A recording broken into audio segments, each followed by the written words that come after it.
दंडवत हो।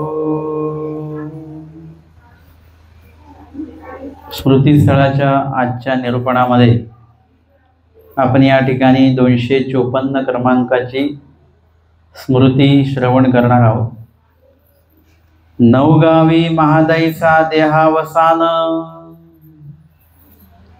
नवगाव म्हणजे पांचाळेश्वरच्या जवळ जे आपल्या स्थानाचं गाव आहे, त्या ठिकाणी महादाईसांचा शेवटचा जो काळ आहे ईश्वर दर्शनाला जाण्याचा, तो त्या ठिकाणी झालेला आहे।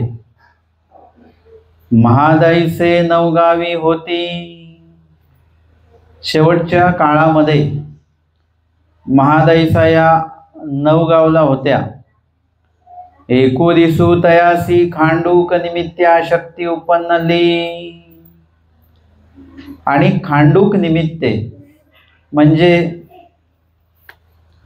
लहानचा फोड आलेला होता काही, आणि त्या निमित्ताने शांत करा, आणि त्यांना त्या ठिकाणी त्या फोडामुळे म्हणा तापासारखं झालेलं आहे, त्याच्यामुळे अशक्तता आलेली आहे। आपल्याला पण काही फोड वगैरे आला की त्या निमित्ताने थोडंसं तब्येत आपली कमी जास्त असते। मग त्या निमित्ताने कुठेतरी तापासारखं पण अंग होतं, कणकण अंगामध्ये येत असते, आणि ते खांडूक निमित्त झालेलं आहे। म्हणजे कुठल्या ना कुठल्या गोष्टीला काही ना काही निमित्त असतं। आपण म्हणतो की सकाळी चांगले होते, फक्त असं झालं त्यांना, एवढंच निमित्त झालं। म्हणजे कुणाला चांगलं होण्यासाठी पण कधी कधी एक असं छोटंसं निमित्त ठरतं आणि त्याच्यामध्ये त्यांचं चांगलं कार्य होऊन जात असतं। जसं भट्टोवासांनी जेव्हा दादोसांच्या चपला भिरकावून दिला तलवारीच्या टोकाने धरून, दादोस तर घाबरून गेले। पण मग त्यांच्या आईंनी समजवलं की ते महात्मे आहेत वगैरे वगैरे, तर ते म्हणाले की जर का महात्मे असतील तर मी बोलवले तर येतील, ते नसतील महात्मे तर नाही येणार। मग त्यांना बोलवलं आणि ते आले देखील। म्हणजे ते एक निमित्त, जर का ते नसते आले तर पुढे काय घटना वेगळीच असते काय ते। आणि तिथे स्वामींचं नाव घेतलं त्यांनी, आणि नाम घेतल्या घेतल्या भट्टोबासांना वेद झालं। म्हणजे नाम हे निमित्त झालं, महत्वाचं निमित्त नाम झालं। आणि म्हणून एखादं चांगलं कार्य करण्याला कधी कधी मोठं निमित्त प्राप्त होतं आणि मग तो जीव धर्माला लागतो। कधी कधी एखादं लहानचं निमित्त ठरतं आणि तो जीव धर्माला लागतो। आणि कधी कधी असं असतं की किती निमित्त प्राप्त झालं तरी कोणी काही लोक धर्माला लागतच नाही। म्हणजे काय आहे हे निमित्तत्व एवढं महत्वाचं आहे। म्हणून आमचे स्वामी सांगतात निमित्त मानिजे। म्हणजे चांगल्या कार्याचं जे निमित्त, जी व्यक्ती ठरलेली आहे, जी घटना ठरलेली आहे, त्या व्यक्तीला निमित्त म्हणून आपण मानलं पाहिजे। परंतु निमित्ताला सुद्धा त्या प्रमाणातच मानलं गेलं पाहिजे। आपला निमित्त आहे आणि तो म्हणाला की ज्ञान श्रवण करू नका, तर निमित्ताचं ते ऐकू नका। निमित्त म्हणाले स्मरणाची काही आवश्यकता नाही, तर ते निमित्ताचं ऐकू नका। निमित्त म्हणजे जो सुहृद आहे, धर्मरक्षक आहे, तुमची धर्मवृद्धी करणारा आहे, हेच निमित्त आपल्याला मानायचं आहे। स्वामी सांगतात निमित्त मानिजे, परंतु ते तेवढ्यापुरतं माना। आणि जर का ते निमित्त सुहृद असतील, ज्ञानदातृत्व करणारे असतील, तर मग त्यांचं जेही सांगितलं जाईल ते ईश्वरा व्यतिरिक्त ते आपल्याला काही सांगणार नाही। यथा भट्टोबास देवा व्यतिरिक्त ते काहीच सांगत नाही। मग अशा वेळेला ते जे म्हणतील ते निमित्त, त्यांचं ते जे निमित्त जे म्हणतील ते आपण मानू शकतो। आणि म्हणून इथे खांडूक निमित्त झालेलं आहे, लहानसा फोड आलेला आहे, त्याचं निमित्तत्व प्राप्त झालेलं आहे। आणि एक विशिष्ट वय झाल्यानंतर, म्हणजे जर का तरुण वय असेल तर मोठा घाव पण व्यक्ती सोसून जातो. परंतु जर का वय झालेला असेल तर काय होतं, एक स्वाभाविक एक अशक्तता शरीरामध्ये कायम राहते. त्याच्यामध्ये थोडं जरी दुखणं खुपणं काही झालं, प्रवास थोडासा जास्त झाला, तरी त्याच्यामुळे थोडे एक रुजाग्रस्त व्यक्ती होतो, आजारी पडतो व्यक्ती. आणि म्हणून त्यांना अशक्ती उपन्नली, अशक्तता जी आहे ती त्यांच्यामध्ये त्याची वृद्धी झाली, वाढली अशक्तता. ते ऐकोनी बटोबास निंबाहुनी सांभाळावया आले. आणि त्यांच्या कानावर ते पडलं. आणि भट्टोबास निंब्याहून म्हणजे नांदेड विभागामध्ये ते निंबा आहे, तिथून इथे पांचाळेश्वरकडे भटोबास आलेले आहेत. कशासाठी आलेत? महादाईसांना पडताळण्यासाठी, सांभाळण्यासाठी, सेवा करण्यासाठी म्हणून आलेले आहेत. का आले? महादाईसा त्यांच्या बहीण आहेत. ते बहीण आहेत म्हणून नाही आले, ते धर्माचे आहेत, देवाचे आहेत, ईश्वराची प्रसन्नता आहे आणि मार्गाला त्यांनी सांभाळलेलं आहे. सर्वात महत्त्वाचं म्हणजे महादाईसा ह्या अशा व्यक्तिमत्व आहेत की पूर्ण 500 गुरुकुळावर त्यांचं लक्ष असायचं. कोण काय करतंय, वेळ प्रसंगी भट्टोबासांना शिक्षा पण केलं त्यांनी. आणि माहीम भट्टांना सोडलं नाही, माहीम भट्ट चुकले त्यांनाही शिक्षा पण केलं. म्हणजे ही धमक त्यांच्यामध्ये होती. म्हणजे ती ताकद त्यांच्यामध्ये का आहे? कारण की ते धर्मच सांगतायत म्हणून त्यांच्यामध्ये ती हिंमत आहे. आणि समोरचे दोन्ही दिग्गज आहेत, भट्टोबास किंवा माहीम भट्ट, हे सुद्धा महादाईसाचं ऐकून का घेतात? कारण की ते धर्मच सांगतायत. म्हणजे जर का कोणी आपल्याला बोलत असेल धर्मावरून, तर आपण पहिले पडताळलं पाहिजे की आपण काही चुकलोय का, धर्माव्यतिरिक्त आपण काहीतरी करतो आहोत का, केलं आहे का. जर का आपण केलेलं असेल तर ते ऐकूनच घ्यायचं आहे, बोलायचं नाही. आणि धर्मयुक्त असेल तर त्याचा परिहार द्यायचा, वाद भांडण नको, त्याचा परिहार द्यायचा की मी असंच केलेलं आहे.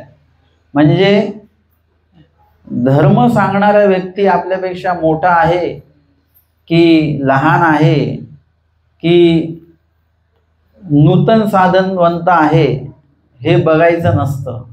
तो जे सांगतोय ते धर्मयुक्त असणं आवश्यक आहे. आणि महादाईसांनी ते केलेलं आहे. महादाईसांनी अनेक वेळा स्वामींना अनेक प्रश्न विचारलेले, अनेक वेळा जिज्ञासा व्यक्त केली. आणि त्या जिज्ञासेचं एवढं त्यांनी उपयोग घेतलेला आहे, त्यांना उपयोग झालेला आहे, परमार्गाला उपयोग झालेला आहे आणि आत्ताही उपयोग होतोय. आपण निर्माण केलेल्या वस्तूचा, पदार्थाचा उपयोग हा काही वेळासाठीच असतो. आपले प्रश्न फक्त आपलेच राहतात, ते समोरपर्यंत पोहोचत नाहीत. परंतु महादाईसांचे प्रश्नही आत्तापर्यंत आम्हाला ऐकायला मिळतात की त्यांनी प्रश्न काय केले. ते त्यांचे प्रश्न एवढे महत्त्वाचे आहेत की त्याची इतिहासामध्ये, महानुभावांच्या इतिहासामध्ये त्याची नोंद केली गेली. अशा प्रकारचे प्रश्न महादाईसांचे आहेत. आणि त्याची उत्तर त्याहीपेक्षा महत्त्वाची आहे, त्यांची सुद्धा नोंद स्वामींच्या श्रीमुखातले वाक्य, वचन, निरूपण आमच्यापर्यंत पोहोचलेले आहेत. म्हणजे आपलं अस्तित्व आणि आपलं व्यक्तिमत्व असं असावं की इतिहासाने आपली नोंद घेतली पाहिजे. हे व्यक्तिमत्व महादाईसांचं होतं. त्याआधी महादाईसांनी भट्टोबासांना शोधत शोधत ते गेले. कुठे पोहोचले? रिद्धपूरला पोहोचले. रिद्धपूरला देवालाच विचारलं आणि स्वामींनी सांगितलं जाय मेली भानखेडा. ते भानखेडी म्हणजे आजही आपण जर का तिथे गेलो तर थोडीशी भीती वाटते बरं का तिथे. आणि तिथे ते हिंस्र श्वापद आहेत. आजही तिथे आपल्याला थोडंसं, जास्त नाही पण थोडी तरी भीती आहेच. आणि 800-850 वर्षे पहिले आमच्या महादाईसा एकट्या तिथे गेल्या, भट्टोबासांना शोधलं आणि पाठीवर त्यांना विशिष्ट अंतपर्यंत घेऊन आलेले आहेत. म्हणजे एक स्त्री असून स्वामींनी जे सांगितलं बाई पुरुषाहुनी असावे, ते पुरुषाहुनी असणं महादाईसांचं आम्हाला बघायला मिळतं. म्हणजे महिलांनी पुरुषार्थ कसा करायचा, तर महादाईसांचं पूर्ण चरित्र जर का तुम्ही वाचलं तर आम्हाला तो पुरुषार्थ त्याच्यातनं दिसतो. आणि त्यासोबतच त्यांनी भटोबासांना सावध केलं, समजवलं. जो व्यक्ती समजण्या पलीकडे असतो, अज्ञान व्यक्तीला तुम्ही समजून शकता, पण ज्ञानी व्यक्तीने जर का एखादी गोष्ट निश्चित केली तर त्याला तुम्ही समजू नाही शकत. जसं ते आकाईसाचे रामदेव होते आणि ते आटणाला निघाले. भटोबासांनी त्यांची गळाभेट घेतली, त्यांना ताप होता. भटोबास म्हणाले, तुम्ही आटणाला जाऊ नका, तुम्ही थांबा, तुम्हाला ताप आहे. ते म्हणाले, भटो, स्वामींनी सांगितलं ते ऐकू का तुम्ही सांगितलेलं ऐकू? मग भटोबास काय म्हणाले, देवाने सांगितलेलं ऐक, मी तुझ्या धर्माआडी येणार नाही. म्हणजे त्या ठिकाणी आपल्याला धर्म किती महत्वाचा आहे आणि त्याला ते प्राधान्य देता आलं पाहिजे. भट्टोबासांनी ते दिलेलं आहे. म्हणजे देवाच्या बोलण्याला त्या ठिकाणी प्राधान्य दिल्या गेलेलं आहे. इथे भट्टोबास असतील तर भट्टोबासांना ते घेऊन आलेले आहेत, त्यांना समजवलं. विषय सुरू आहे की जो व्यक्ती ज्ञानयुक्त आहे त्याला तुम्ही त्याच्या मतावरून बाजूला करू शकत नाही. त्या रामदेवांना भट्टोबास त्यांच्या मतावरून त्यांचं मत परिवर्तन करू शकले नाहीत, किंवा त्यांनी जो परिच्छेद केलेला होता तर भट्टोबासांनी त्यांना म्हणजे त्यांच्या आईंनी हे केलं की पंगतच ठेवली की जेणेकरून त्या पंक्तीच्या निमित्ताने भट्टोबासांच्या पांतीला ते जेवतील, चांगलं सदांना खातील. परंतु त्यांनी ते ग्रहण केलं नाही. शेवटी भट्टोबासांनी आपला घास एक ठेवला. ते म्हणाले, हा तुमचा घास म्हणून थोडासा घेतो, वांचून मला काही नको यातलं.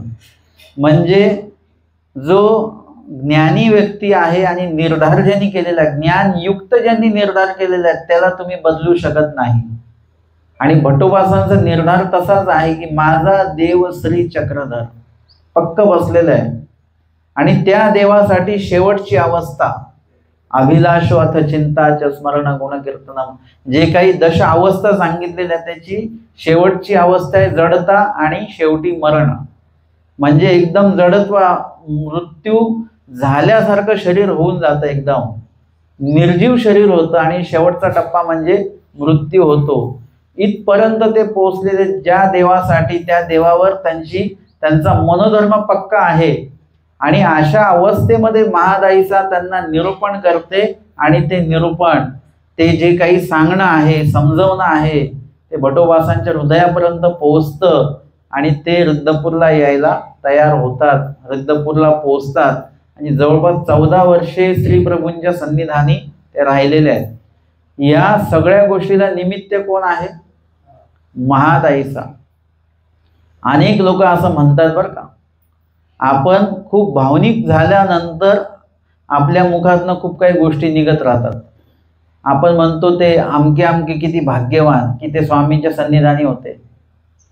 म्हणजे आम्ही जर का सांगितलं काळ बोटे मार्कंड, हे चुकीचं वागले, पण काही लोक म्हणतात पण त्यांचं किती भाग्यवान स्वामींच्या सन्निधानी होते. वांचून हे भावनिकतेने आपण बोलतो, परंतु उलट ते देवाच्या सन्निधानी नसते तर बरं झालं असतं. तेवढा सन्निधानीचा जो दोष त्यांच्याकडनं जोडला गेला तो जोडला गेला नसता. आणि म्हणून इथे आपल्याला बोलत असताना खूप तारतम्य ठेवून बोलायचं. काही लोक बोलतात तसं की महादाईचा नसते तर भट्टोबास नसते. आता जर का चक्रधर स्वामींनी जर का स्वतः ठरवलेलं आहे की या मार्गाचं आचार्यत्व तुमच्याकडे आम्हाला द्यायचं आहे आणि येथून एका दोघा आणि वानरेशापासून 7-5 म्हणजे 500 गुरुकुळ हे होणारच आहे, स्वामींनी स्वतः जर का निश्चित केलेलं आहे, तर महादाईचा असोत किंवा महादाईचा नसोत. काही लोक म्हणतात की जर का माहीम भट्टांनी चरित्र नसतं लिहिलं तर आम्हाला लीळा चरित्र वाचायला नसतं भेटलं. ह्या विषय मांडताना बोलणं हे बरोबर आहे, चुकीचं नाही आहे. परंतु जर का लीळा चरित्र तयार व्हावा हा जर का श्री चक्रधर स्वामींचाच जर का हेतू असेल तर ते तयार होणारच आहे. परंतु त्याला निमित्त कोणाकोणाला केलं जात आहे. लीळा चरित्राची निर्मिती म्हणजे काय साधं प्रेमोपाय नाही, हा मोठा प्रेमोपाय आहे. हा आपल्यासारख्यांना घडणारच नाही. त्याच्यासाठी माहीम भट्टच पाहिजे, देवाला दुसरं कोणी दिसलं नाही. या प्रेमोपायासाठी माहीम भट्टांसारखी व्यक्तीच नाही कोणी, म्हणून माहीम भट्टांना त्यासाठी निमित्त करवलं देवाने. म्हणजे अशा गोष्टींना निमित्त होणं हे सुद्धा जोडावं लागतं. दुसरीकडे भट्टोबासांसारखी व्यक्ती, ज्या व्यक्तीमुळे पुढे ईश्वरीचा धर्म जो आहे अनेक 7 700-500 गुरुकुळापर्यंत पोहोचणार आहे. 90 तर आतापर्यंत पोहोचलेला आहे. स्वामींच्या वाक्यानंतर आम्ही भट्टोबासांचं वाक्य प्रमाण मानतो की भट्टोबास म्हणालेत ना, तो देव श्री चक्रधर, काय खोटं नाहीये, बरोबरच आहे. म्हणजे या अशा व्यक्तिमत्वाला परत घेऊन येणं आणि परत त्यांच्या माध्यमातून देवाचा जो हेतू आहे तो सफल करणं, यासाठी महादाईसांना देवाने निमित्त करवलं. महादाईसांपेक्षा वेगळं इतक्या योग्यतेचं जीव तिथे कोणीच नव्हतं जे भट्टोबासांना परत आणण्याला निमित्त ठरेल. म्हणून महादाईसा मोठ्या आहेत. आणि या सर्व गोष्टींचं निमित्त भट्टोबास मानतात की महादाईसांनी मला परत आणलं, महादाईसांनी मला पडताळलं, समजवलं, सांगितलं. भट्टोबा शेवटपर्यंत उदासच आहेत. स्वामी गेल्यानंतर, एखाद्या आईचं मूल गेल्यानंतर कुठलीच आई प्रसन्न राहत नाही. ते तुम्हाला हसताना वगैरे दिसेल, मिसळताना दिसेल, पण तिच्या अंतरामध्ये ते दुःख ते तसंच राहतं. तसं भट्टोबासांना ईश्वर सेवा घडली, श्रीप्रभूंची सेवा घडली, मार्गकुळाला काहीतरी निरूपण करण्याची, ते जे काही मार्ग पुढे नेण्याची सेवा मिळाली. परंतु श्री चक्रधर स्वामी नसल्याची खंत आहे, दुःख आहे, ते त्यांच्या अंतःकरणामध्ये तसंच आहे. आणि म्हणून हे सर्व लक्षात घेता या सर्व गोष्टींना निमित्त महादाईचं आहे. तिने मला आणलं. आता ती त्यांची बहीण आहे नात्यात पण, परंतु ते बहिणीपेक्षा सुद्धा धर्माची म्हणून त्या महादाईसांना ते अधिक मानतात. आणि स्वामींनी शिक्षा पण केलेलं आहे महादाईसां, तुम्ही यांना पुरीकर नागदेव म्हणायचं नाही. आणि भट्टोबासांना सांगितलं, म्हातारी तुम्हाला लागेगा, म्हणजे इथून पुढे तुम्हीच यांचा सांभाळ करायचा, बहीण म्हणून नाही, धर्म म्हणून. हे जे काही विचारतील तुम्हाला धर्माचं, तुम्ही त्यांना निरूपण करा, असं देवाने सुद्धा त्यांना विहित केलेलं आहे. म्हणजे इत्यादी सगळ्या गोष्टी समोर ठेवता महादाईसांना सांभाळण्यासाठी भट्टोबास आले. यात म्हणजे आपल्याला हे सर्व निमित्तत्व दिसून येतं. ते भट्टोबासांना कुठेतरी निमित्त झालेले आहेत. स्वामींच्या प्रसन्नतेला कारणीभूत आहेत महादाईसा. श्रीप्रभूंच्याही सेवेमध्ये महादाईसा आहेत. आणि नंतरच्या काळामध्ये निंब्याला असलेला जो परमार्ग आहे त्यावरही त्यांनी लक्ष ठेवलेलं आहे. त्या मार्गाचीही पडताळणी ते करत होते. आणि एकदा तर असं झालं की कोणीतरी स्मरणाच्या संदर्भामध्ये प्रश्न विचारलेला आहे की असन्निधान स्थित पुरुषाने स्मरण करावं, पण कसं करावं. भट्टोबासांना ते उत्तर माहिती आहे, परंतु त्या उत्तराचं वचन भट्टोबासांना पाहिजे.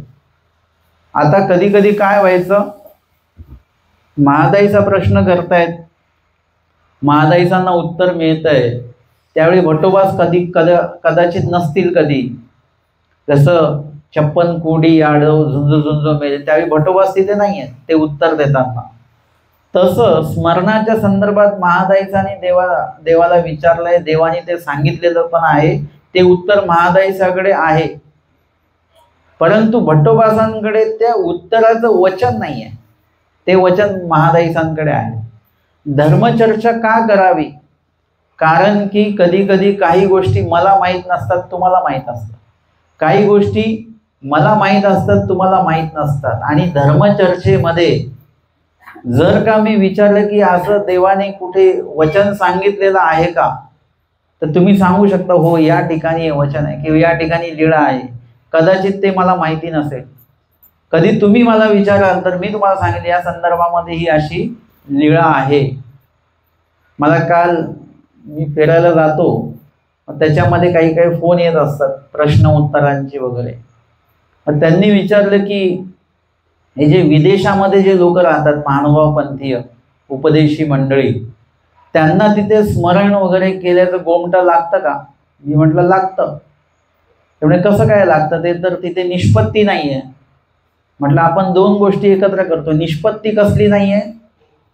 कर्माची निष्पत्ती नाही, पाप पुण्याची निष्पत्ती नाहीये. आणि आम्ही महानुभाव आहोत, आम्हाला पाप पुण्याशी काही घेणं देणं नाहीये. आम्ही अन्य भजन त्यासाठीच घालत नाही कारण की त्याच्यामध्ये पाप पुण्य लागतं.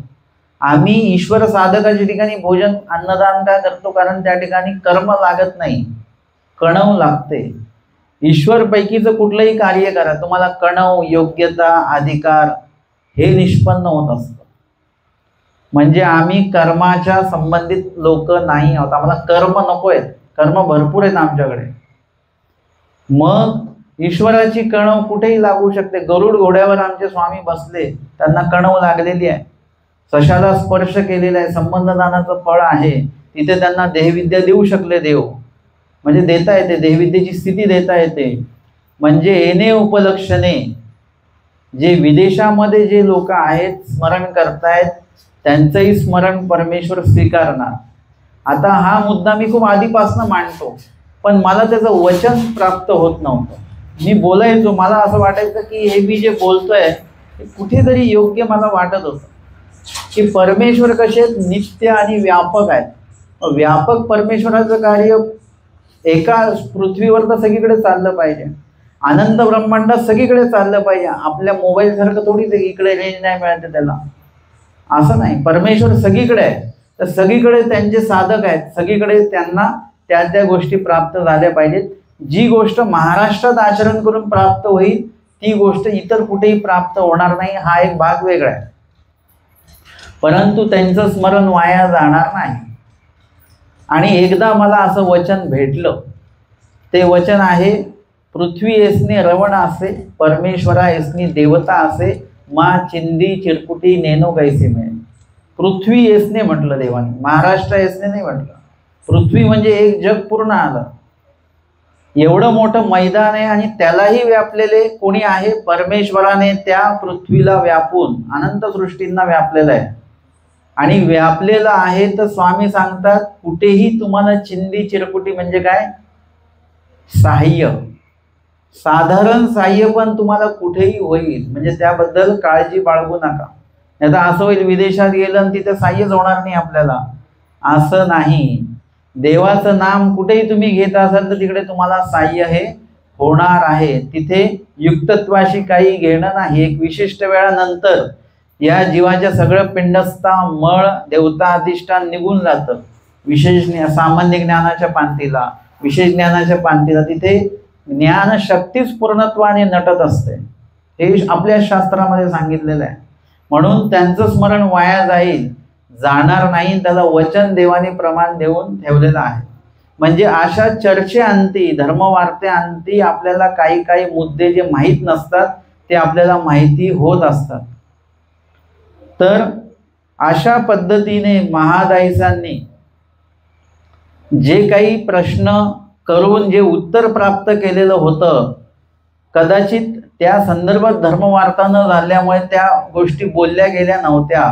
परंतु भट्टोबासांना जेव्हा कोणी प्रश्न केला की असन्निधान स्थित पुरुषाने कसं स्मरण करावं, त्याचं ईश्वरमुखीचं प्रमाण भट्टोबासांना प्राप्त होत नाही. आणि त्यावेळेला महादायीसा तिथे आल्या आणि महादायीसांनी ते सांगितलेलं ते उत्तर की हो, देवाने सांगितलेलं आहे की हे देखिले तैसे आठविजे नाम लीळा मूर्ती चेष्टा. या वचनाचं प्रमाण जे स्वामींनी जे वचन उच्चारलेलं आहे त्याचं प्रमाण महादायीसांनी भट्टोबासांना दिलं. आणि भट्टोबासांना एवढं समाधान वाटलं की जो विधी आपण सांगतोय त्या विधीला देवाच्या वचनाचं प्रमाण जे मिळत नव्हतं ते महादायीसाकडे आहे. म्हणजे देवाने अशी कुठली बाजू नाही जी सांगून ठेवलेली नाहीये. असं तुम्ही म्हणू नाही शकत की याबाबत देवाने काहीच सांगितलं नाही, त्याबाबत काहीच सांगितलं नाही. आता तुम्हाला आम्हाला मोक्षाला जाण्यासाठी जेवढं पूरक आहे त्यातले सर्व बारकावे देवाने सांगून ठेवलेले आहेत. आणि म्हणून या ठिकाणी भट्टोबास महादायीसांना उद्देशून म्हणतात की स्मरणे विन मार्ग गडबडीला होता तो म्हातारी राखीला. म्हणजे यांनी ईश्वरमुखीचं प्रमाण दिल्यामुळे काय झालं, तो विधी कसा करायचा आहे, काय करायचं हे पक्क आपल्याला कळलं. म्हणजे इथे महादायीसा अशा गोष्टींसाठी निमित्त झाल्या आणि परमेश्वराच्या प्रत्येक वचनाचं अनुपालन करण्याचा प्रयत्न महादाईसांचा आहे. ज्या समस्त गुरुकुळाला धर्मावरच त्यांनी राहावं यासाठी ते निमित्त आहेत. भटोबासांना आणण्यासाठी ते निमित्त आहेत. जिज्ञासा करून अनेक शास्त्र स्वामींच्या मुखात निरूपिण्याला महादाईसा निमित्त आहेत. आणि म्हणून हे सर्व निमित्तत्व जे आहे आपल्या धर्माला जे जे कोणी निमित्त झालेले आहेत त्यांना आपण त्या संबंधित निमित्त मानलं पाहिजे. आणि म्हणून भट्टोबास निंब्याहून त्यांना सांभाळण्यासाठी म्हणजे त्यांची सेवा करण्यासाठी म्हणून म्हणजे अशा व्यक्तीची सेवा घडणं एक महत्वाचं आहे. इथे सांगितलं आपल्या पडल्याची शुश्रूषा कीजे, तो प्रेमाचा उपाय आहे. परंतु कोण आहे तो व्यक्ती, जो अशक्त आहे तो व्यक्ती कोण आहे की ज्याच्या सेवेमुळे प्रेमोपाय होणार आहे, तो व्यक्ती पण तसाच असला पाहिजे.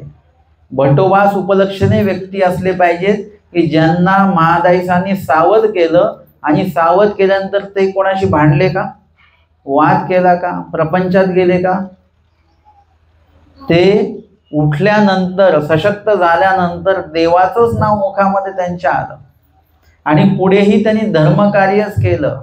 अनुसरण तर त्यांचं आहेच.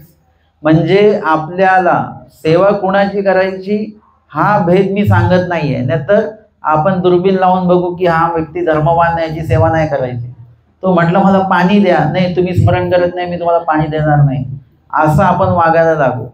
माझं सांगण्याचं मुख्य कारण हे आहे की सेवा सगळ्यांची करा, परंतु तुम्हाला प्रेमोपायाची अपेक्षा असेल तर तो व्यक्ती तोच पाहिजे की जो सशक्त झाल्यानंतर तो नित्यविधी निमित्तविधीमध्ये परत ज्याची आजारपणामुळे नित्य आणि निमित्तविधी ज्याची थांबलेली आहे आणि तो जर का नीट झाला तर परत तो नित्य निमित्तविधीमध्ये परत रुजू होईल.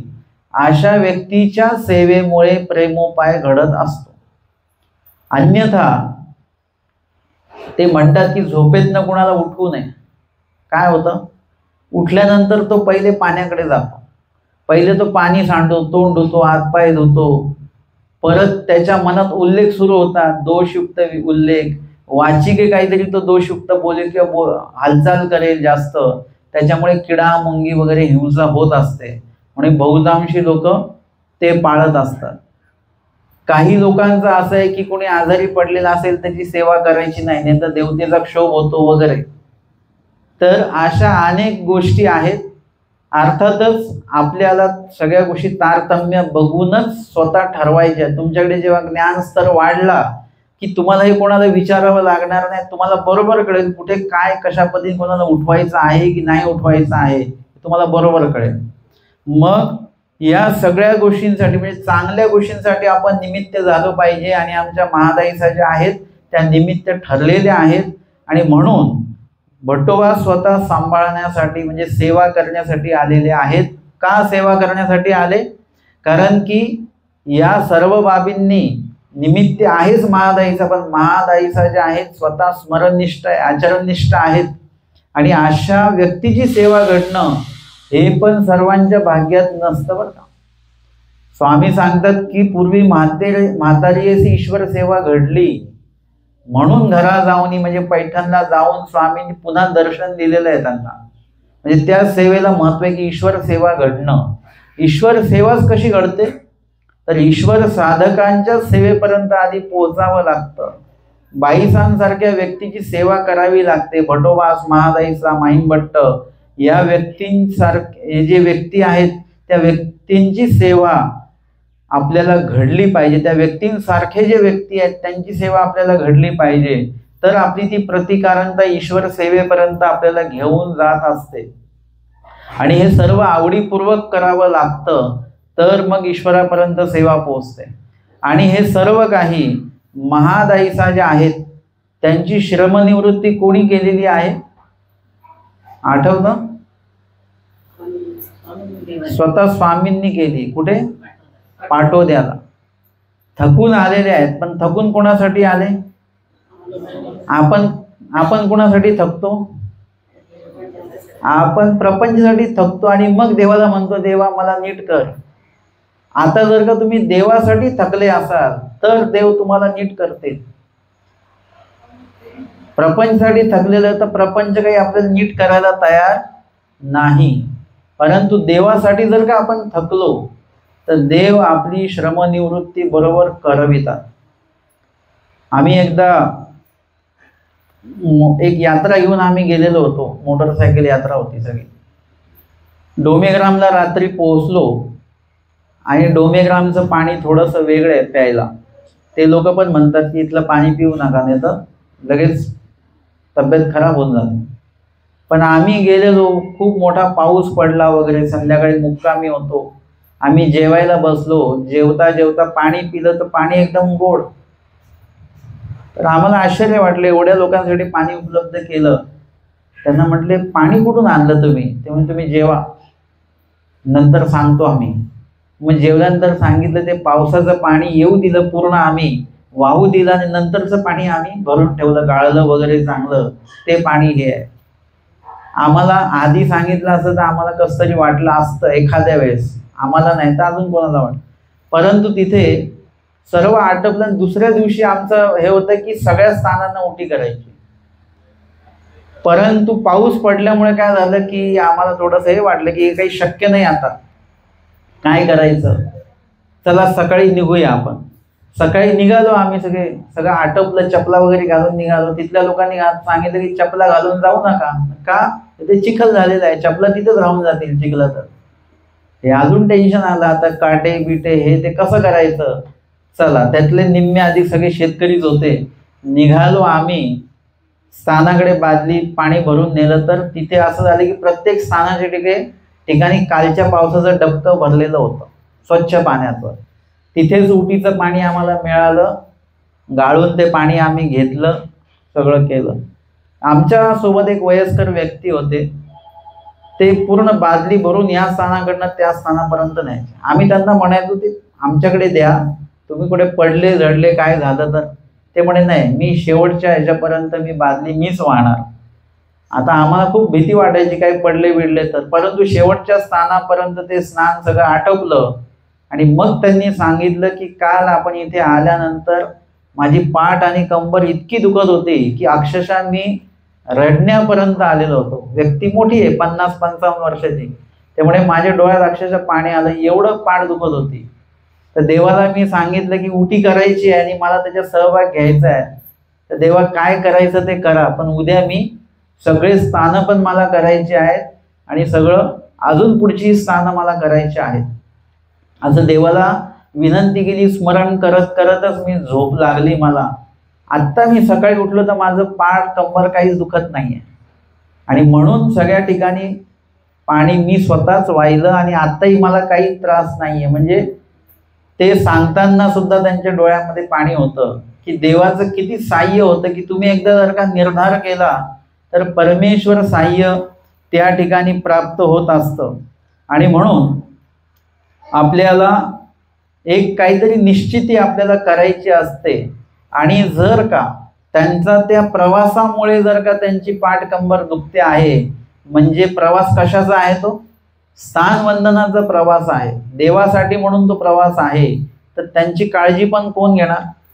देवच घेणार, दुसरं कोणी घेणार नाही. ती काळजी दुसरं कोणी घेऊ शकत नाही, हे पण लक्षात घ्या.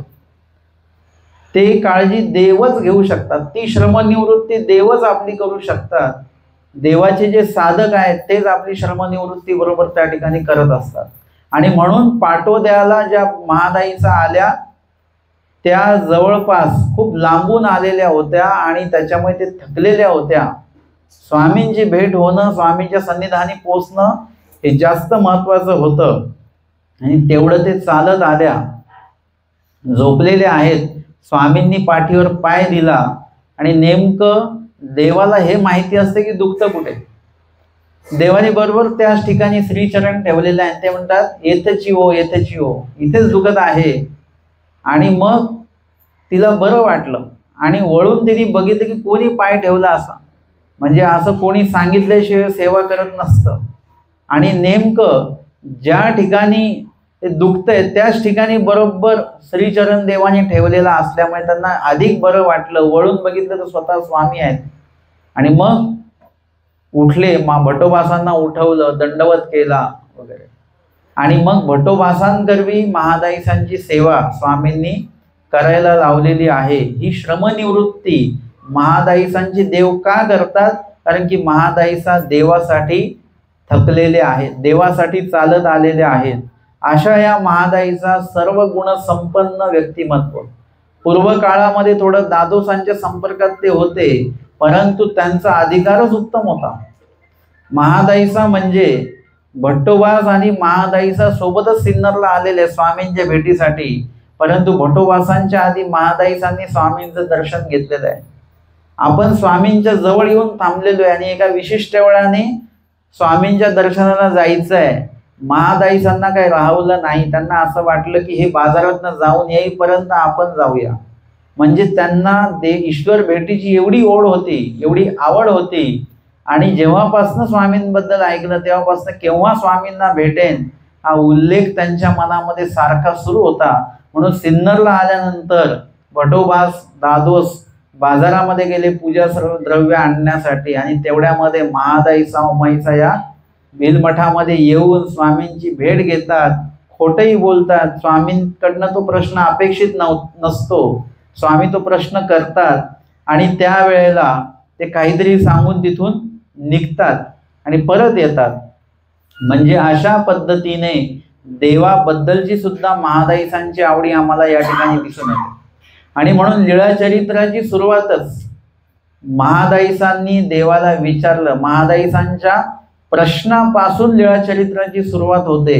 किती महत्वाचा जो काही योगदान आहे ते महादाईसांचं मानवा पंथाला मिळालेलं आहे.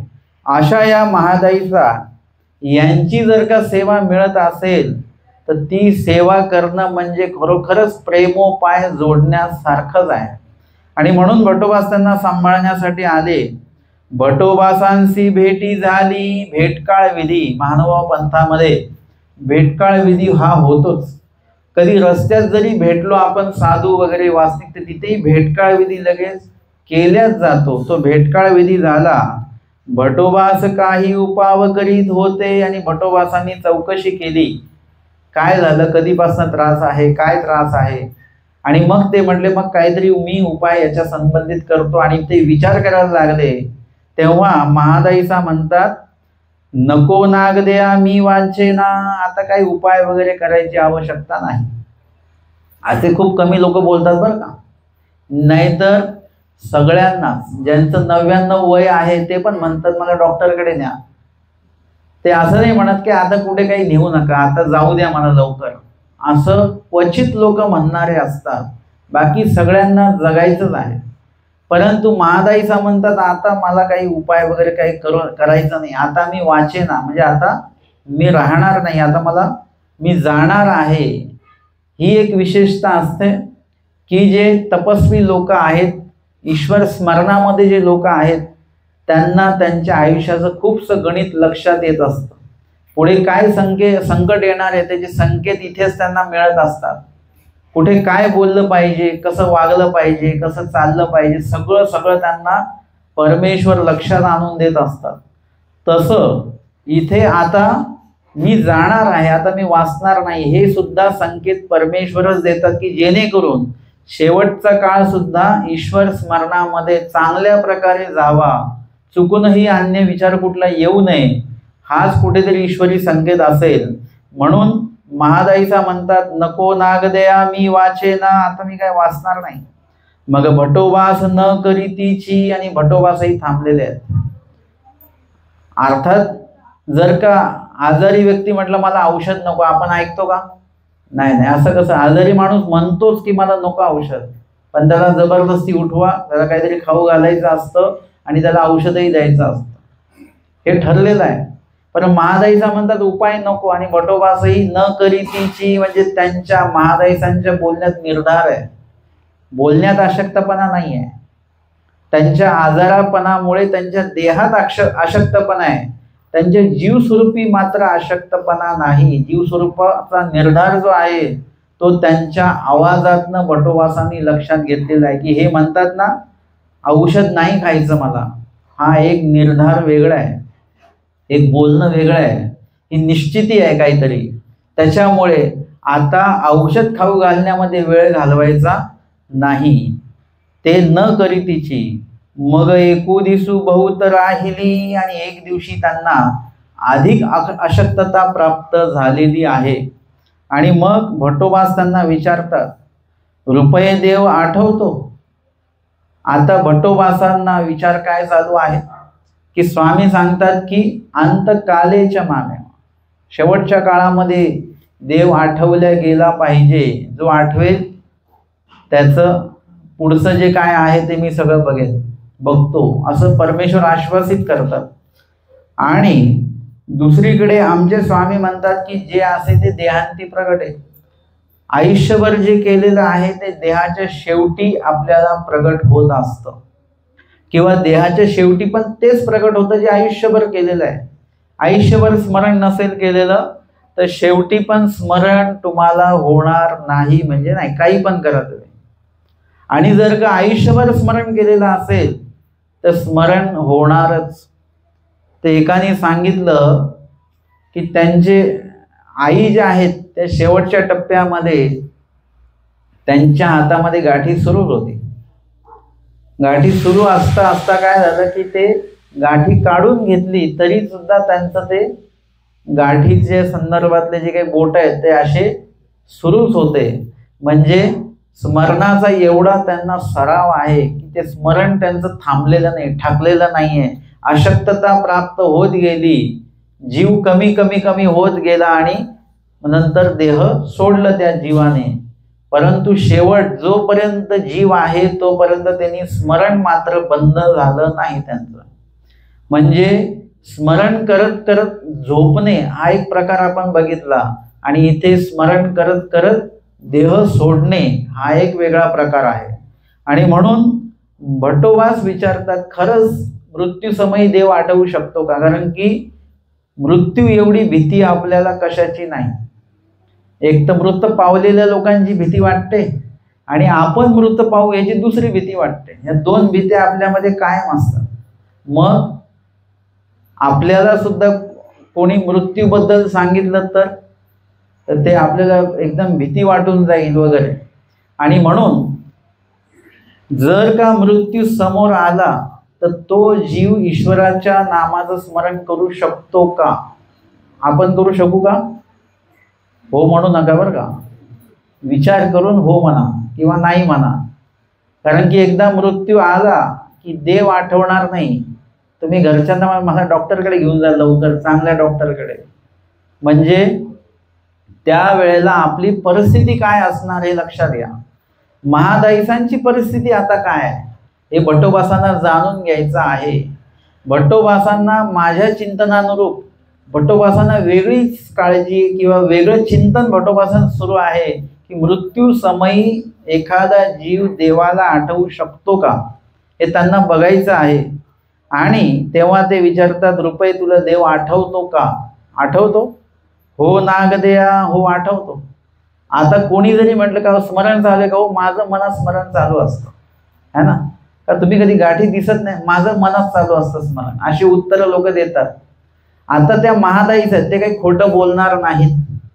ते म्हणतात आठवतो, ठीक आहे, मृत्यू समयी पण देव आठवू शकतो, पण कसा आठवतोय, कसा आठवल्या जावा. कारण की शेवटी भट्टोबास पण कोण आहे? जीव आहेत.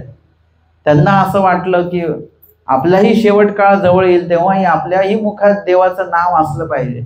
जरी ते सर्व बाबतीने सर्व संपन्न आहेत भट्टोबास, ईश्वराचे प्रसन्नता त्यांना आहे, तरी सुद्धा प्रश्न सुद्धा असतोच, वैयक्तिक प्रश्न असतो बरं का. तो वैयक्तिक प्रश्न कोणाला होता? माहीम भट्टांना होता. एवढा विद्वान व्यक्ती, दोन्ही अवताराची प्रसन्नता, तरी त्यांना वाटलं नाही काही गोष्टी चुकल्या, आपल्याला काही देव होणार नाही. म्हणून त्यांनी ती शंका निर्माण केली. भट्टोबास म्हणतात तुम्हालाच देव होणार नाही तर कोणालाच होणार नाही. म्हणजे अशी शंका भट्टोबास माहीम भट्टांना झालेली आहे. म्हणून भट्टोबासांना वाटतं का आपल्या शेवटच्या काळात आपल्याला देव आठवेल का, संशय निर्माण होत असतो. निळभट्ट भांडारेकर म्हणतात की स्वामी म्हणतात काळ वंचना का करा, अजून आयुष्य का वाढवत नाही. ते म्हणाले, देवा मग परत जर का जेव्हा केव्हा शेवट काळ जवळ येईल तेव्हा परत अशी उशी, मांडीची उशी आणि श्रीमुख अवलोकन करत करत हा योग परत येईल का? स्वामी म्हणतात ते काही सांगता येत नाही. ते म्हणतात नको. मग म्हणजे त्यांना ती भीती आहे की नाही नाही, आत्ताची जी वेळ आहे, आत्ताचं जे काही सर्व काही विधी घडतोय तो विधी नंतर घडेल की नाही घडेल सांगता येत नाही. म्हणून जे व्हायचं ते देवा आत्ताच होऊ द्या. असा योग आपल्यालाही येईल का? हा प्रश्न भट्टोबासांनाच नाही, महानुभाव पंथाच्या संदर्भात ज्यांना ज्ञान आहे त्या सर्वांना हा प्रश्न पडतच असणार आहे आणि तो पडला पाहिजे आपल्याला. तर इथे भट्टोबासांना तो प्रश्न आहे आणि म्हणून ते विचारतात की देव आठवतो? हो नागद्या. तेव्हा ते म्हणतात आठवतो. भट्टोबासी म्हटले कैसा आठवतो आई? कसा आठवतो मला ते सांगा. अशा वेळेला देव कसा आठवला जातो? काही लोक विचारतात ना, चतुर्विध स्मरण नेमकं कसं करतात? आम्ही नाम घ्यायला गेलो तर चेष्टा राहते, ते आठवलं की लिळा राहते, ते आठवलं की मूर्ती राहते, नेमकं कसं करायचं हा प्रश्न आहे. तसं अंतकाळी देव आठवतोय आणि तो कसा, तो काय आठवते नेमकं? देव आठवते म्हणजे नेमकं काय करते? नुसतंच नाम आठवते की काय आठवते? ते म्हणतात महादाईसी म्हटले श्री मुकुटावरी फुटा, म्हणजे श्री मुकुटावर उपरण आहे देवाच्या. ते माझ्या डोळ्यासमोर ती लीळा जी घडलेली आहे वज्रीची, ती लीळा मला आठवते आहे. आमच्या स्वामींच्या श्री मुकुटावर फुटा आहे. वारी तुरंग वज्री घडीत असती, म्हणजे त्या पाण्यावर तरंगणारे जसे ते घोडे आहेत तसं हा पाषाण आहे किंवा ते जळलेली वीट वगैरे असते ना, वजनाने हलकी आहे, ती स्वामी घडवत आहे, त्याला आकार देऊन राहिलेले आहेत. आणि तो जो पाषाण आहे तो पाण्यावर तरंगणार आहे हलका असल्यामुळे. स्वामींनी ती लीळा महादाईसांच्या समोर अशी ती लीळा घडलेली आहे. महादाईसांनी डोळ्याने ती बघितलेली आहे आणि असं म्हटलं जातं की त्यावेळेला महादाईसांना शक्तियुक्त स्वरूपाचं दर्शन झालेलं आहे, म्हणून त्या लीळेचं एवढं महत्व आहे. तुम्ही एरवी वज्रीची लीळा आठवा, त्याच्यात तुम्हाला असं स्वामी ते घासतायत बस एवढंच येतं. मग एवढंच आहे तर मग महादाईचं नेमकं त्या लीळेत आठवतात काय? एवढं महत्व त्या लीळेला का आहे? कारण की त्या वेळेला शक्तियुक्त स्वरूपाचं दर्शन जे ज्ञानियाला असं होत नसतं ते महादाईसांना झालेलं आहे. शिन्नस्थळीला आमच्या भट्टोबासांना ते दर्शन झालेलं आहे शक्तियुक्त स्वरूपाचं आणि म्हणून ती लीळेला तेवढं महत्व आहे आणि म्हणून महादाईचा ती लीळा आठवतात. दुसऱ्याही लीळा महादाईचा आठवत आहेत, एकच लीळा नाही आठवत, परंतु ही लीळा मुख्यत्वे आठवल्या जाते. आपण पाचही नामाचं स्मरण करतो आणि पाचवं ते मुख्य निरंतर आपण त्या नामाचं स्मरण करतोय. तशा पद्धतीने ती लीळा महादाईसांसाठी एक विशेष लीळा देवाने दाखवलेली आहे.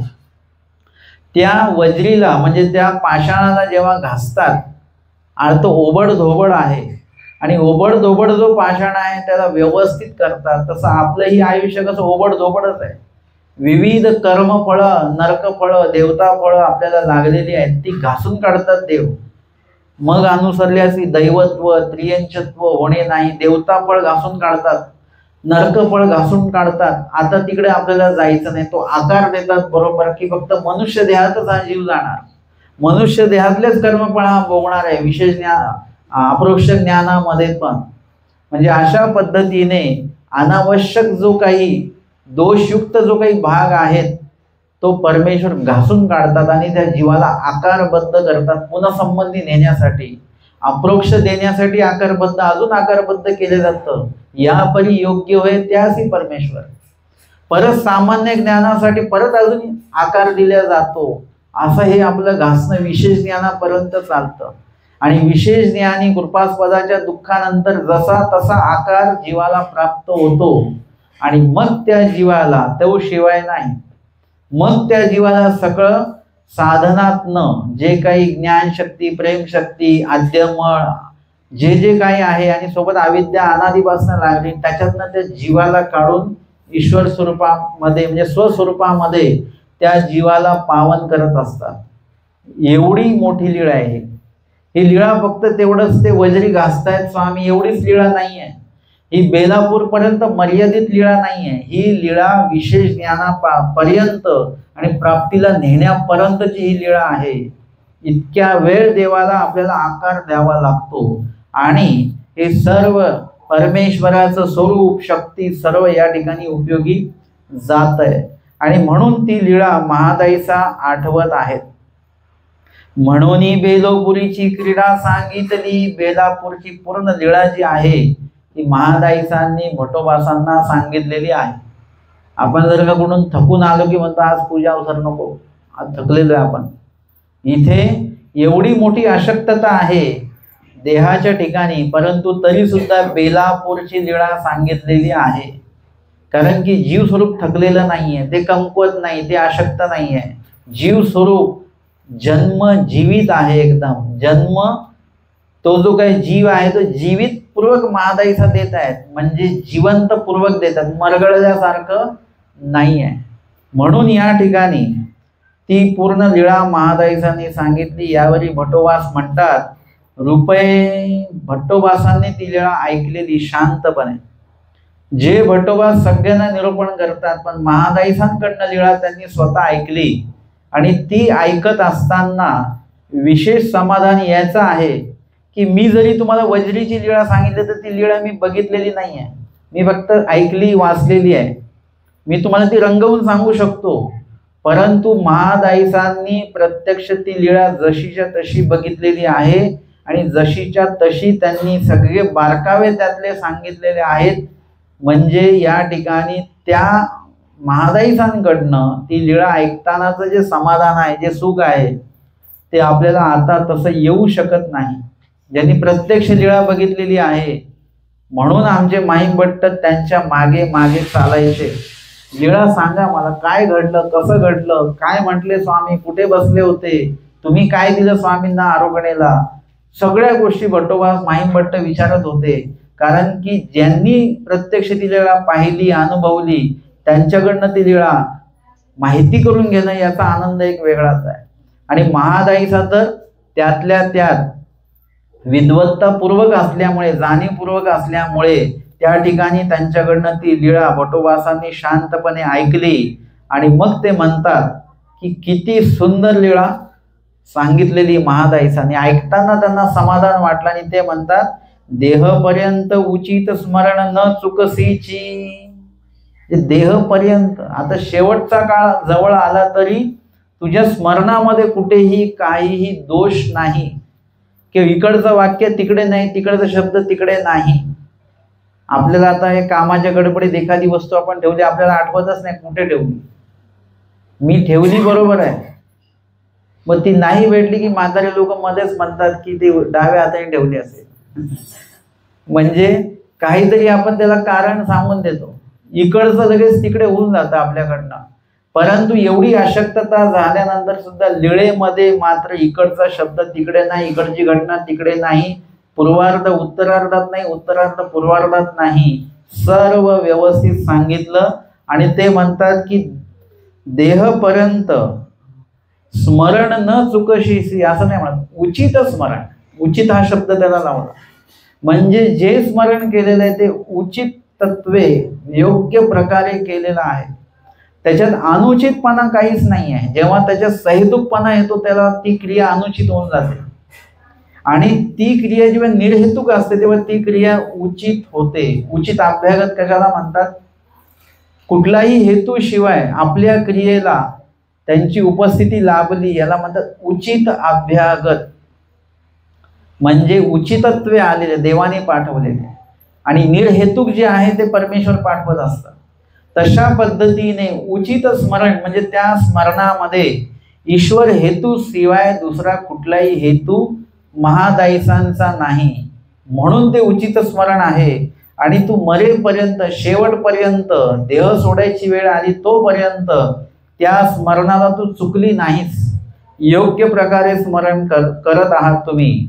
पहिल्या दिवसापासून शेवटील दिवसपर्यंत देव तो तुवाची आठवीला.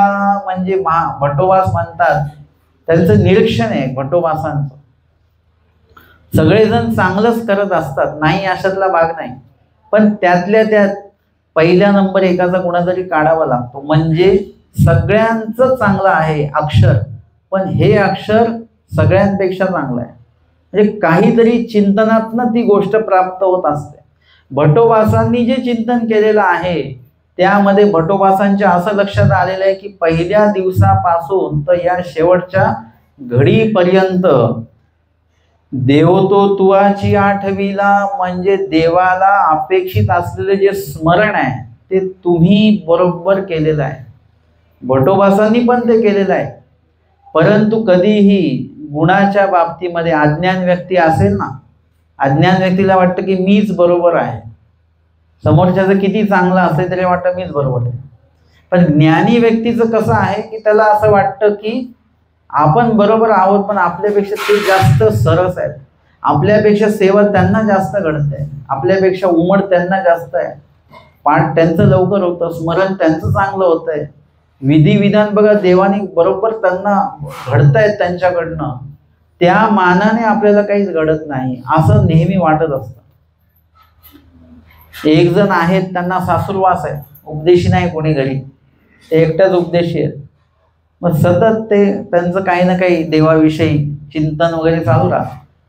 ते एकदा मला म्हणाले की बाबा तुम्ही किती भाग्यवान आहे, म्हणजे तुम्ही देवाचेच आहात, म्हणजे तुम्हाला देवाचं करायला काही बंधनच नाही, तुम्ही कधीही देवाचं करू शकता. मी म्हटलं माझ्यापेक्षा भाग्यवान तुम्ही आहात, कारण की मला कधी देवाचं करता येतं, म्हणून मी म्हणतो की थोड्या वेळाने बघू देवपूजा करू, थोड्या वेळाने पूजा अवसर म्हणू, थोड्या वेळाने स्मरण करू, म्हणजे माझ्याकडे दिवसभर आहे, मी कधी करू शकतो. तुमचं तसं नाही. म्हटलं तुम्हाला जो वेळ मिळाला की त्या वेळामध्ये तुम्ही त्या वेळाची वाट बघत असता, देवाला प्रार्थना करता, ती वेळ प्राप्त झाली की त्या वेळामध्ये आवडीपूर्वक देवाचं जेवढा काही विधी प्राप्त होईल ते आवडीपूर्वक तुम्ही करता. माझ्यापेक्षा जास्त ती क्रिया करण्याची तळमळ तुमच्यामध्ये आहे, स्मरणाची तळमळ तुमच्यामध्ये आहे, देवाच्या प्रत्येक विधीची अप्राप्ती तुम्हाला माझ्यापेक्षा जास्त तुम्हाला भावते, माझ्यापेक्षा भाग्यवान तुम्ही मला वाटता. ते म्हणतात बाबा तुम्ही उलट बोलताय. म्हटलं उलट नाही की तुम्हाला प्रसन्न वाटावं म्हणून, खरोखर तसं आहे. ज्या घरी सगळेच उपदेशी आहेत त्या घरचा देवधर्म बघा, आणि ज्या घरी कोणीच उपदेशी नाही आणि एकटी मुलगीच सासरी उपदेशी आहे, बाकी कोणी उपदेशी नाही, त्या मुलीचा देवधर्म बघा. ती किती तळमळपूर्वक जेवढा वेळ मिळेल तेवढा याच्यामध्ये पटापट ती तिचा देवधर्म वाचन हे ते सगळं करत राहते. म्हणजे कधी कधी आम्हाला त्यांच्यामध्ये जास्त तळमळ दिसून येते देवाविषयी. इथे भट्टोबासही तेच बघतात की सर्वांपेक्षा उत्तम प्रकारचं स्मरण जे आहे, आणि ईश्वराच्या प्रत्येक विधीला महादाईचा उभ्याच आहेत, जागरूक आहेत. आणि इथे शेवटच्या टप्प्यात सुद्धा तसंच आहे, एकदम काहीच बदल झालेला नाहीये, फक्त देह अशक्त झालेला आहे, बाकी धर्म तसाच्या तसाच आहे. म्हणून ते म्हणतात की पहिल्या दिवसापासून शेवटच्या दिवसपर्यंत देव तो तुवाची आठवीला, देव तो तुम्हीच आठवलेला आहे. आणि भटोबासांसी दुःख उत्पन्नले, आणि भटोबासांना दुःख उत्पन्न झालं, कारण की शेवट काळ जवळ आलेला आहे. अर्थातच कुणी ज्ञानी व्यक्ती सरल्यानंतर दुःख झालं नाही पाहिजे, आणि दुःख झालं पण पाहिजे. दुःख नाही झालं पाहिजे ते याच्यासाठी की ते ईश्वर दर्शनाला जाणार, ते इकडे तिकडे कुठे जाणार नाहीत. आणि किती दिवस त्यांनी आपल्यासोबत राहावं, दोषवंत व्यक्तीसोबत किती दिवस राहावं. आता देवाला पण त्यांची ओढ लागलेली आहे, म्हणून ते देव दर्शनाला चालले, ह्याचा एक आनंद असावा. आणि आता ते आपल्यातनं चालले त्याचं दुःख ह्याच्यासाठी असावं, कारण की आपले मार्गदर्शक ते, आपण चुकलो मुकलो तर ते लगेच सांगायचे, आता कोण सांगेल, आपल्या धर्मनिमित्त ते आहेत, म्हणून त्याचं एक दुःखही असणं तेवढंच आवश्यक आहे. म्हणून महानुभाव पंथात कुणी सरलं तर त्याचं तेवढं दुःख नाही केलं जात. मनात जे दुःख स्वाभाविकपणे होतं ते होणारच आहे, परंतु ते देवदर्शनाला, ईश्वर दर्शनाला गेले याचा एक वेगळा एक समाधान असतं आपल्याला त्याच्यामध्ये. आणि म्हणून भट्टोबासांना तर दुःख होतंय की एवढी ही महादाईचा धर्मरक्षक सगळं काही, आणि आता ती सोडून जाणार, म्हणून ते दुःख आहे. येतुलेनी महादाईचा देहावसान झाले, आणि एवढ्यामध्ये महादाईसांनी काय केलेलं आहे, आपला देह, आपला जीव जो आहे तो ईश्वराला समर्पित केलेला आहे. नवगावी निक्षेपू केला, नवगावला महादाईसांच्या त्या मृतदेहाचा निक्षेप जो आहे तो केल्या गेलेला आहे. भटोबासी म्हणितले आणि भटोबास म्हणतात म्हातारी धर्मरक्षक. म्हणजे आपण जे म्हणतो ना शोकसभा असते, शोकसभेमध्ये काय बोलायचं असतं, त्या जीवाबद्दल चांगलं बोलल्या जातं, तो जीव कसा का असेल, पण सगळेजण त्यांच्याविषयी उभं राहिले की चांगलंच बोलत असतात. परंतु भटोबासांचं तसं नाही आहे. भटोबा जे बोलतात ते वास्तविक बोलतात, जे आहे तेच बोलतात. आणि ते उच्चार कसे आहेत, स्वतःच्या त्या मना अंतकरणापासनं महादाईसांसाठी निघालेले ते उद्गार आहेत. ते म्हणतात की म्हातारी कशी होती, धर्मरक्षक. म्हातारी हे कोणी म्हटलेलं आहे, स्वामींनी म्हटलेलं आहे. आता म्हातारी तुम्हा लागेगा. म्हणजे महादाईसा त्या तरुण जरी असले तरी स्वामी त्यांना म्हातारी का म्हणतात, कारण की म्हातारी म्हणजे बुजुर्ग. आणि बुजुर्ग व्यक्तीचं लक्षण काय असतं, घरातल्या सगळ्या गोष्टी नीटनेटक्या व्यवस्थित जबाबदारीपूर्वक कुठे इकडचं तिकडे होता कामा नये, हे पूर्ण लक्ष ठेवण्याचं कार्य त्या बुजुर्ग व्यक्तीचं असतं. आणि महादाईचा ते कार्य करत होत्या.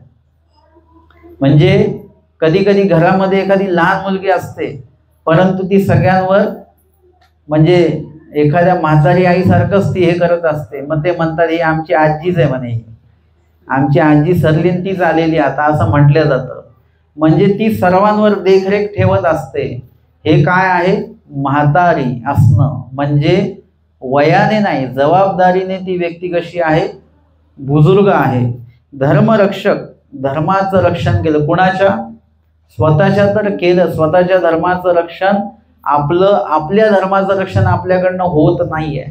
आपण कधी कधी कमी पडून जातो, कधी मळीनत्व येतं, कधी स्मरण टाकतं, कधी देवपूजा होत नाही, कधी पारायण होत नाही, कधी काही सेवादास्य होत नाही. म्हणजे आपल्यातला धर्म कधी येतो जातो असं होतं. जसं आभाळ आल्यानंतर काय होतं, मध्येच ऊन पडतं, मध्येच सावली येते, मध्येच ऊन पडतं, मध्येच सावली येते, काहीच धड नसतं त्या दिवशी.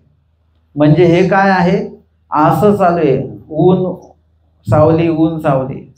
परंतु इथे धर्मरक्षकत्व म्हणजे काय आहे, ठामपणे स्वतःच्या धर्माचं रक्षण आहेच आहे, पण इतरांच्याही धर्माचं रक्षण आहे. आणि हे सगळ्यात लक्षात ठेवा, तुम्ही स्वतःच्या धर्माचं रक्षण करू शकता, पण इतरांच्या धर्माचं रक्षण नाही करू शकत.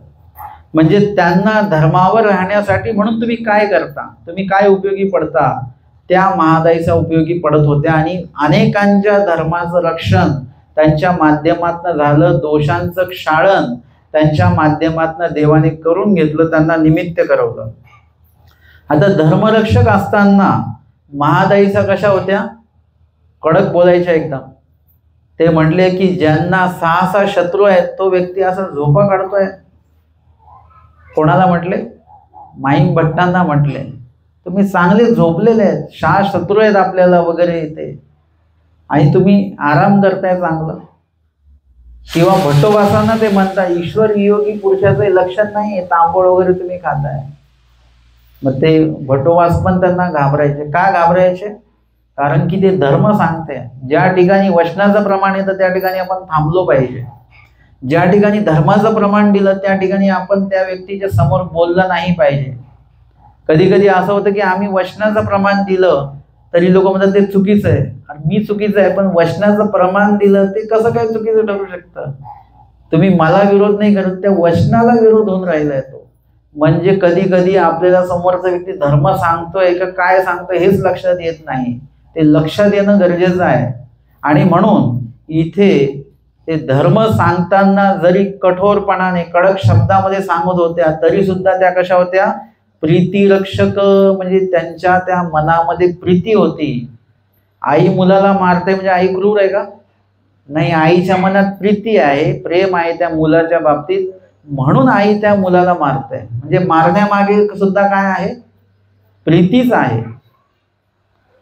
आणि ती प्रीती महादाईसांकडे आहे की त्या ओरडण्यामागे, त्या शिक्षापणाच्या मागे त्यांच्या धर्मरक्षणाच्या बाबतीतली प्रीती महादाईसांकडे आहे की यांचं चांगलं झालं पाहिजे, कुणी धर्मावरून गेलं नाही पाहिजे, धर्म कुणाचाही कमी झाला नाही पाहिजे. म्हणून ती प्रीती महादाईसांची परस्परे परमप्रीती होवावी की. आणि त्यामध्ये स्वामी सांगतात की तुम्ही परस्परांशी पण कसं बोललं पाहिजे, प्रीतीपूर्वकच संवाद झाला पाहिजे. आता तर महागाईचा ओरडताय, पण या ओरडण्यामागे सुद्धा काय आहे?